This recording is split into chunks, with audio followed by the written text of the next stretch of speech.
Steel City. Is everybody ready to go? Let's proclaim the greatest radio show. Hello fans, welcome to another episode of The Spread. I'm your host Jim Sella in studio with Jay Dash. We got our fantasy football segment for you today. We're going to keep breaking it up, waiver claims, and then do our situational starters, sleepers, and deep sleepers. So right now we're just going to get them waiver claims to you. Busy today, so just waiver claims. We're doing the rest tomorrow. Believe it. What do you got for us, Dash? We're going to start off with quarterbacks here. Brock Osweiler, right? He's the number one man in all fantasy football from what I hear. He's being added in a lot of leagues, and he does have a good matchup. We'll get to him in a minute. I did mark him down. But I'm going to start off with a guy we mention all the time here, Blake Bortles. He's still available in about 25% of the leagues. I know that's not a lot, and he's probably not available in a lot of leagues. But this guy should be owned in 100% of the leagues. Starter. I mean, maybe not on the road every week, but at home every week, he's got to be in your lineup. Well, look, he has 13 touchdowns over his last 5 games. He's going up against Tennessee this week. They led up the 8th most fantasy points to quarterbacks this season. Look at weeks 11 through 16. You got Tennessee, like I said, and then he has San Diego, who can be beat. Then he has Tennessee again. Then he has Indy, Atlanta, and New Orleans. Those are all beatable matchups for him here down the stretch, and I'm starting him if I have him. And if he's available, I'm definitely going to pick him up. I don't care if I have 2 quarterbacks. How about another guy, Tony Romo? He's available in about 35% of the leagues. Don't forget about him. He's going to start this week against Miami. They led up the 9th most fantasy points to quarterbacks. I'm picking him up, and I'm starting him. I'm trying to add him. Their run game looks pretty good now with McFadden. They got Bryant back. He looks pretty good. And Romo's going to play. We seen last season, really before last season, Romo was a solid fantasy quarterback. Last season, he was an elite fantasy quarterback. And he showed in week 1 this year he was an elite fantasy quarterback. So there's no reason, unless you have 2 top 10 quarterbacks, there's no reason not to go get this guy if he's still out there. I'm going to give a shout out to Weekend at Bernie's in the Spread League and the Pigskin Pals League. He beat Johnny Parlay this week, knocked him down a peg. Gotta love when that happens. 47 finally lost in the Spread League, dude's too. garbage. What is he now, 9-1? Yeah, is that what it is? Fair. He's 8-2 in the other league. That's what's making me mad. Ridiculous. He's beast mode. Leading my division. How about Matt Hasselbeck? Available in about 95% of the league still. Now, he started 2 games earlier this year when Luck was hurt, and he had 495 yards and 3 touchdowns in those 2 games. No interceptions. And look, 76 pass attempts in those 2 games. They were passing a ton. Now, over the next 4 weeks, Atlanta, Tampa Bay, Pittsburgh, Jacksonville, all 4 beatable matchups.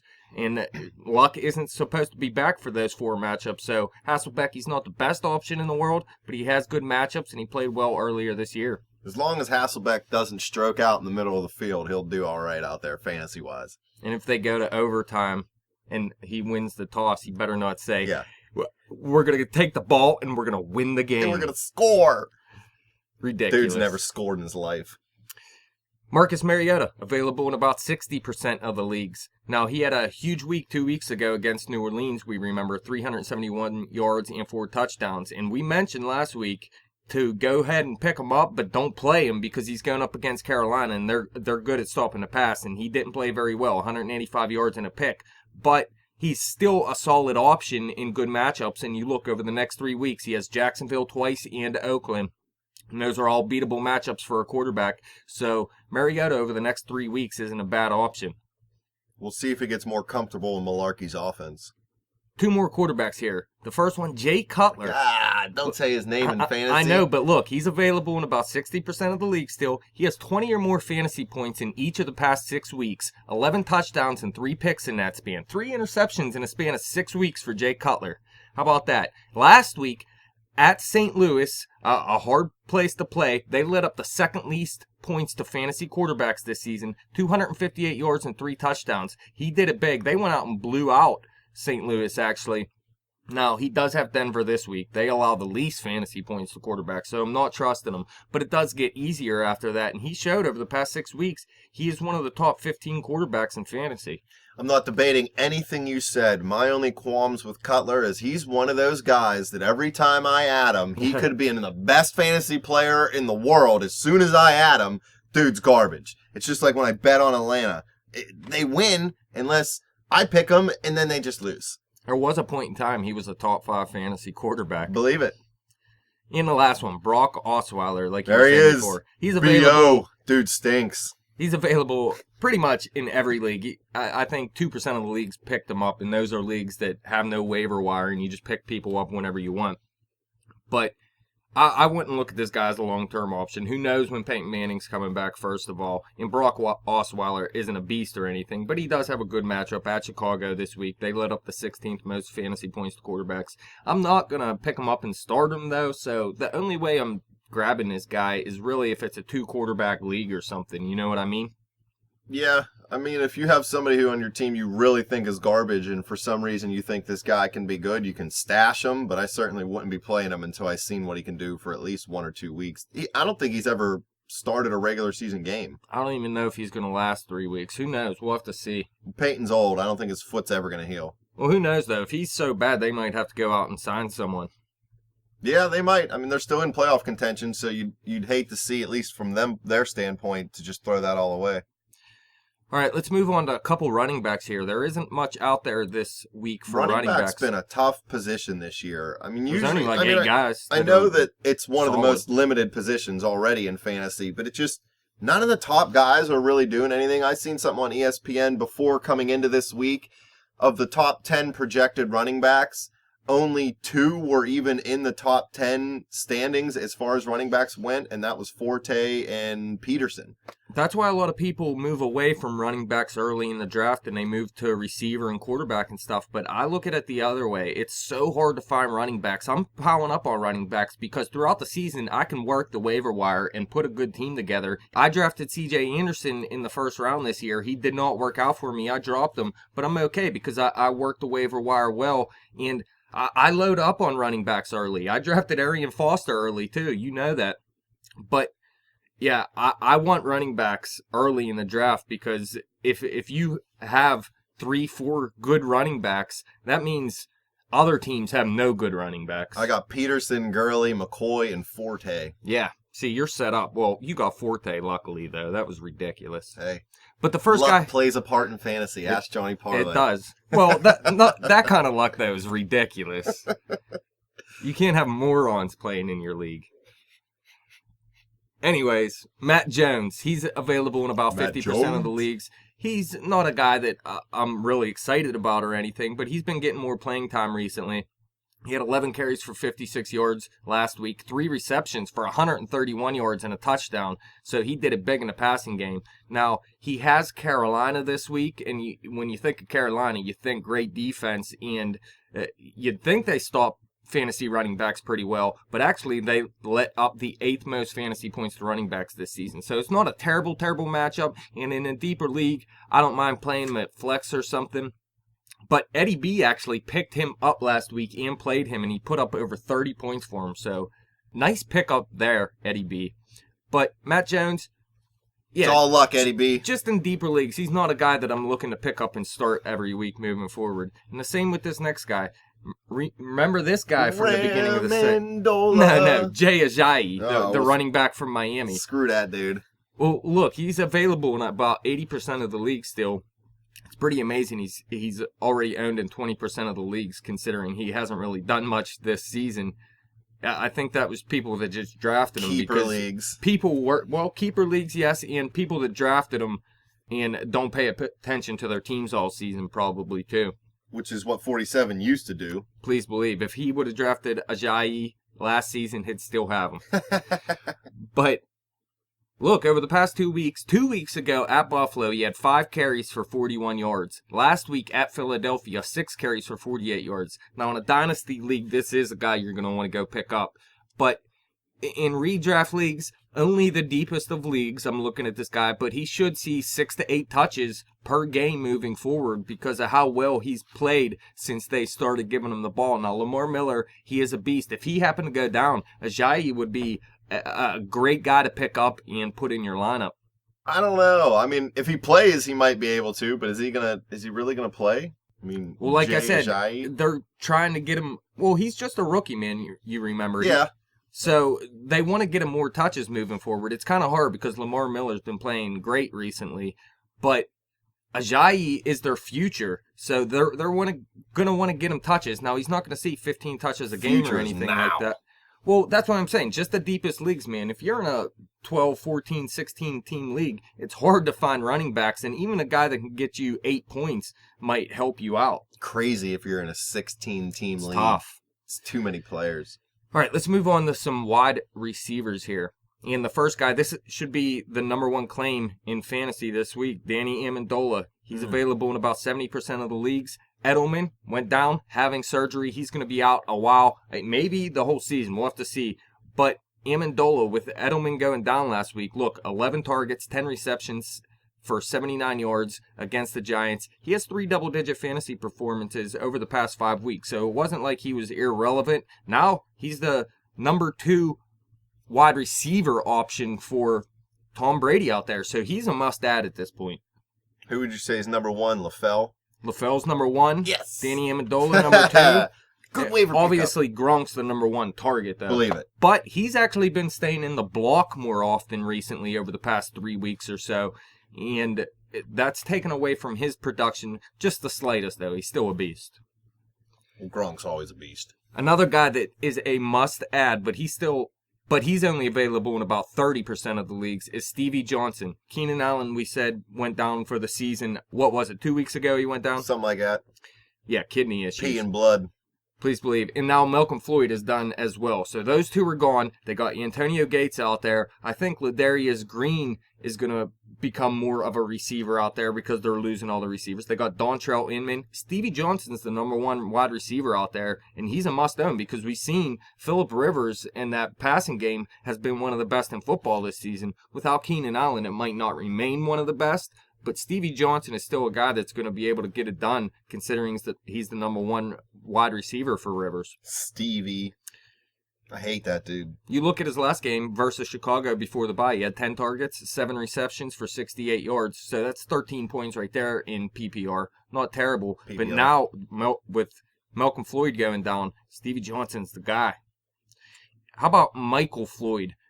Taking over down there in Arizona. Yeah. John Brown, who? Look, he's available in about 40% of the league still. It's pretty surprising, but he does have a hamstring injury now, and he's questionable for this week. But he shouldn't miss more than 2 weeks, I'd say. He's not going to be out for a month or anything like that. But look, he has 5 touchdowns over his last 4 games. Last week at Seattle, 7 catches, 113 yards, and 2 touchdowns. Like you said, he's overtaken John Brown. And hell, he might be Carson Palmer's favorite target right now. Larry Fitzgerald was the main target down there early in the season. I think he had 2 30-point games at one point early on. Cooled off a little bit. Not that he's not... He's still good. You know, he's still getting double digits, but he's not putting up those 30-point, 3-touchdown games. Floyd looked beast this week. Ridiculous. He's a huge mismatch for most defenders because he's so big. Yeah, he's beast. Like I said, I mean, you know, he's one of my favorite players in football, and I've been talking this guy up for years, actually, and he really hasn't broken out like he has over these past 5 weeks, and it really looks like he's going to be their number 1 moving forward. Maybe not this season. Once Larry gets older, Michael Floyd's going to be that guy. Yeah, Larry's one of those ageless wonders. Kamar Aiken, still available in about 50% of the leagues for some reason. Dropping this dude. You're dropping Kamar Aiken? Believe it. Why? Because I need to pick somebody else up. Man, I mean, he's Baltimore's number 1 wide receiver with Smith out for the season. He has double-digit fantasy performances in 5 of the past 6 weeks. That was even with Steve Smith in. Well, some of those games anyways. I know Smith was out with a broken back for a half a game there. But, look, last week, Kamar Aiken, 14 targets, 7 receptions, 73 yards. So it wasn't a huge game, just 14 points. And he's not a guy that's going to put up huge games, most likely. He's not a playmaker. But he's a guy that can catch the ball, and he's going to be the number 1 target for Joe Flacco out there. So, I mean, you look at his next 6 weeks, he has 2 tough matchups, but then he also has 4 easy matchups in there as well with Cleveland, Miami, Kansas City, and Pittsburgh. I know Pittsburgh has a good defense, but you can pass pretty much all over him in terms of fantasy. I mean, he might get 30 targets in this game. You never know. So, Kamar Aiken, I think this guy needs to be owned in about 85 to 90% of the leagues. You're going out and dropping him, so there must be something out there that you really like or you really need. I'm trying to pick up Tony Romo because I need a backup quarterback. I got Tom Brady, and he is beast mode, but I still want a backup going into the playoffs. And, Romo's the best guy out there. I mean, right now, there's not a whole lot of good What do you have quarterbacks at left wide in the league. receiver, though? Well, I got beast wide receivers, my friend. I mean, you better have beast wide receivers to drop a number 1 wide receiver. I got Brandon Marshall. I got Dez Bryant. I got Jeremy Maclin. I got Julio Jones. I got Brandon LaFell, Travis Benjamin. Yeah, all right. Danny Woodhead. I know he's not a receiver, but he might as well be. Sammy Watkins. All right, enough. Yeah, believe it. That's a winning combination. One more wide receiver here. I said this guy 100 times over the course of the season. Rashard Matthews. He's still available in about 35% of the leagues. He's doing it nearly every week. Look, he has double-digit fantasy performances in all but 2 games this season. In one of those games, he had 4 catches for 54 yards. So in PPR, he's still got 9 points for you, which isn't the end of the world. And he's definitely Ryan Tannehill's second option out there, behind Jarvis Landry. So there's no reason Rashard Matthews should be in free agency. What happened to Kenny Stills? Just not getting it done. I mean, he's one of those guys that's just pretty much a deep threat, and really looks like the Saints won that trade, huh? Yeah. No matter what they got. Yeah, doesn't matter, really. Well, really, if they had him, I bet you he could help out Drew Brees, because he could use some receivers out there. Yeah, Coleman kind of crapped the bed so far this year. Yeah. All right, tight ends. There's only 2 of them here. Jacob Tamme, available in about 80% of the leagues. He's coming off a bye, so don't forget about him here. He has 22 targets over his past 2 games, 16 receptions, 164 yards, and a touchdown. Matt Ryan, he throws to Julio Jones. He has really no one else to throw to out there. Leonard Hankerson isn't going to have big games or anything. Jacob Tamme is his second favorite target. Yeah, I mean, you got Julio, you got Devontae Freeman, and then you got nobody. So you got to throw the ball to somebody else. You can't just be specifically one target. I mean, Julio and AB may be able to carry an offense, but eventually a team's going to be able to double them up and shut them down a little bit. Tamme, he's never flashy. You know, he's not going to break down the seam like a Gronk for a 70-yard touchdown or something, but he'll get a lot of targets and he'll catch a lot of passes. So especially in a PPR league, you know, if he gets 9-10 receptions for 100 yards, that's decent points right there. One other guy here, Crockett Gilmore from Baltimore. CG. Please believe. You're going to hear about him in our situational starter sleeper, deep sleeper segment. We're going to talk about him because he does have a good matchup this week. But, I mean, he's not a big play guy or anything. But you look, like I said, Kamar Aikens out there. They can throw to him. They can throw to Chris Givens, who they brought over from St. Louis this season. That's really the top 2 targets out of the wide receivers for Joe Flacco. And then, I mean, Crockett Gilmore's going to see more playing time just because Steve Smith went down and they really don't have much in the passing game out there. Now, Max Williams had a decent game last week, too. Maybe they're going to get him more involved. But Gilmore is going to see more targets now that Smith is done because really they don't have a go-to guy. Like Kamar Aiken, he's going to see targets, but he's not a go-to guy still. Yeah, and you know, I read the other day that Dennis Pitta has cleared himself to play. He wants to come back, but the doctors told him that he could really put not his life in danger, but his long-term health in danger by playing with the hip injury. So anybody who expects him to come back, I know not a lot of people did, but he's definitely not coming back. So they're going to have to keep Crockett Gilmore in there. They got no other option at tight end, really. Anybody else you want to talk about or have any questions or anything? Nothing? You're garbage. Should I start Ben Roethlisberger during the bye week? Because I didn't start him when he wasn't supposed to play, and he put up 40 points, and I almost lost. Easy answer, no. I don't know. If he puts up 40 points in the bye week, I'm going to be mad. If all you have is Peyton Manning or Ben Roethlisberger, I go Roethlisberger. Yeah, believe it. Yep. I'll take 0 out of Big Ben before I'll take 0. Peyton got me -7 last week. I hate you, Peyton Manning, and your giant forehead. That's the real problem. Is that it, Dash? Anything else? Nope. Any comments from last week that we need to let anybody know about? I think somebody might have said we suck. Really? I don't know. I just make things up as we go. Oh. Fans, if you want to let us know that we suck, hit us up on Twitter at bet_the_spread. Hit me up on Twitter at betjimthewin. Check out the Facebook page at facebook.com/betthespread. Keep coming back to YouTube and clicking subscribe. Dash has got some pictures we're going to throw out there for you. Deion Sanders doing a crotch grab. Hee hee.